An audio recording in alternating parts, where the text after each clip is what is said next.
you say it's in series, so you do it the other way, so everything is added up as we go. Then the generic equations that I will use is that S squared is equal to P squared plus QT squared, and then the total power factor for the circuit or the system will be total real power over total apparent power.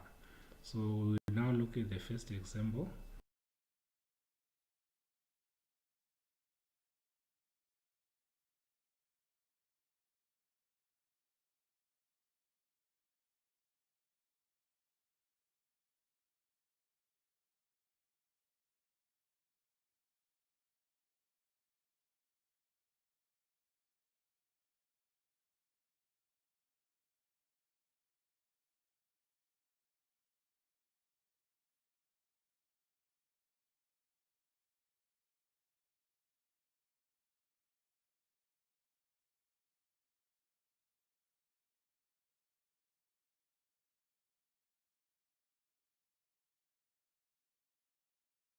So for our total real power, we add 100, 200 and 300 to get our 600.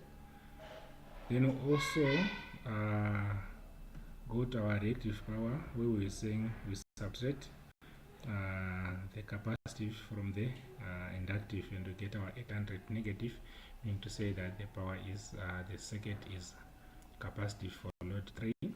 Then from our equation, the total apparent power becomes 1000 volt amperes, and then the power factor will be 600 over 1000, that is total real power over apparent power, which is equal to 0.6, leading because the overall load is capacitive, as shown by the negative reactive power.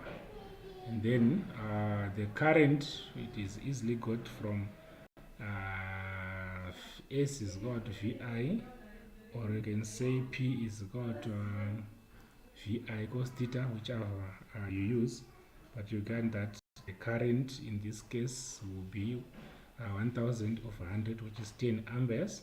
Then the angle of the current will be given by the power factor, so that will be the inverse cos of 0.6, and you get your 53.13 is your overall current flowing into the system.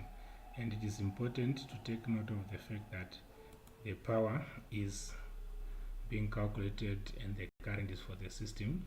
It will take some effort to find the current in different portions. Right. Then the power triangle, or the real power, is the one which is on the horizontal axis, so that's where you get your 600. Reactive power is going downwards because it's capacitive, and then the apparent power will be the diagonal of that, and you can use your trig ratios to calculate every component from there as it is given. Right.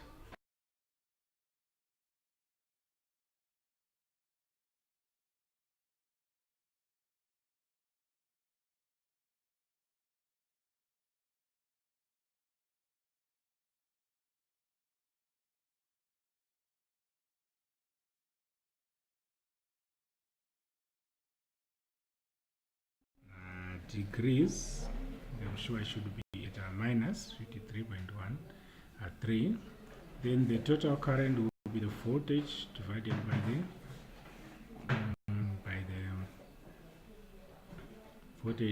by the total impedance, and you get our 10 amperes there.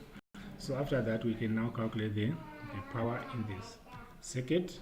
So total power will be VI cos theta. Already we have our angle is 53.13, and we have our V, and we have calculated our I, so it becomes 600 watts.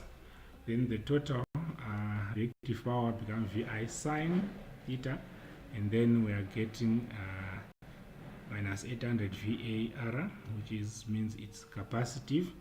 And then the total apparent power from our equation, you can determine it given that using Pythagoras theorem, and the power factor again is shown, and it's leading. So you can see that example 1 and example 2 are actually identical, meaning to say that load could also be represented by those type of components. And the power triangle is as has been shown also.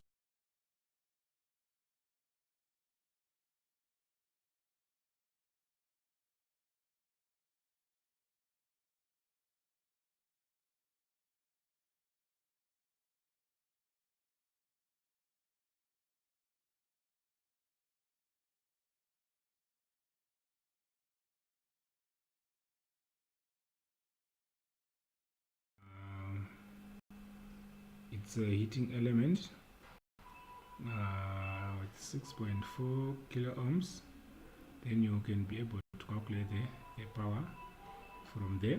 Then the number 3, this becomes a motor of efficiency 82%, 5 horsepower, that's 5 times 746 watts, and then power factor of 0.72.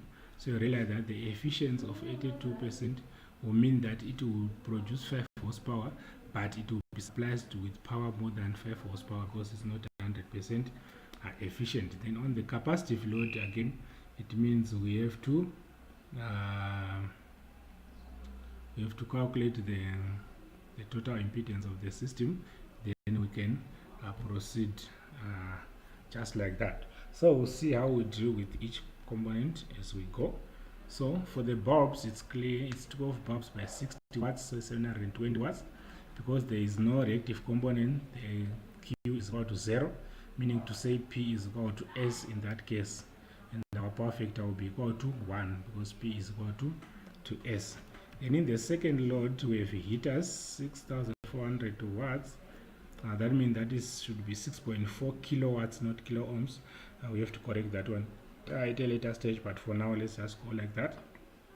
Meaning to say it is totally resistive again because there is no reactive component. So S again is equal to P, therefore the power factor will be equal to 1.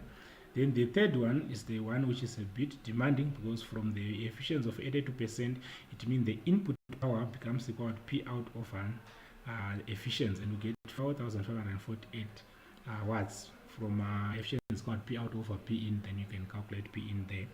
Then S becomes equal to P over power factor. Remember, power factor is equal to P over S, so S can be equal to P over power factor, so S will be 6,317.75 volt amperes. So from there, you could still already calculate Q. From Q is equal to square root of S squared minus P squared. Again, you could still get the same value, or you could write sine of arc cos, because that arc cos of 0.72 becomes equal to our theta, and you still get the same value. The power factor is already given for the branch.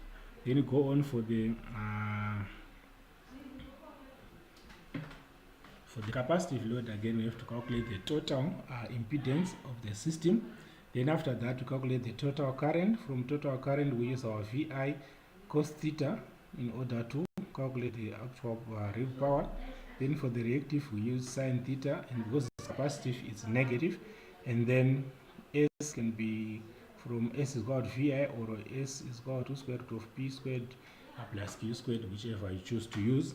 Then after that, the power factor will be PT over S is 0.6, leading because it's capacitive. So every capacitive system, the power factor will be leading. Then also, after that, you can calculate the total power by adding all the total powers for the components. But for the reactive power, you have to take note of the capacitive component, which is negative, and then the overall will be 2076.19 VR reactive, and it's inductive because the inductive component is greater than the capacitive component. So at the end of the day, you realize that S becomes equal to the square root of P squared plus Q squared, and then the power factor will be lagging because it's inductive, and it will still be P over S as we have been doing before. So that's how we do that. Then you can also find total number of watts and power factor. Power triangle, that means you have your P in the horizontal axis, and then you also have your P in the horizontal axis, then your Q in the vertical axis, and this becomes your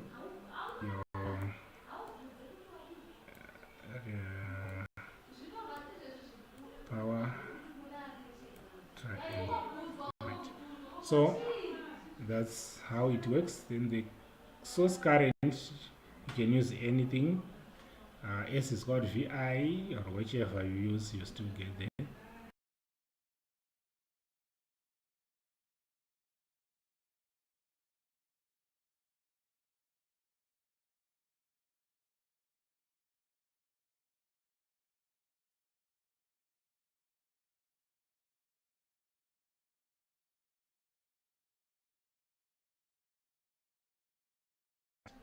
Then I, from there, S is called VI. It means 5 kVA is equal to 100 times I, and I becomes 50 amps. But at that, because it is lagging, so the angle becomes that. Then the impedance Z is equal to voltage over current. That's Ohm's law as usual. So it's still applying Ohm's law for that, and you get your impedance in a rectangular notation. So you get this, you use your calculators to move from this to the rectangular notation. So that's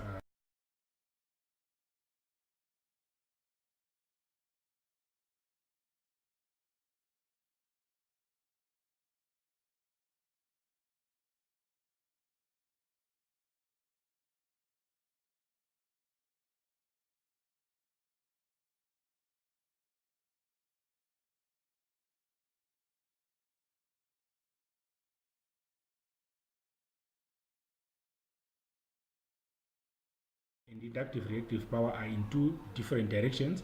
So you add one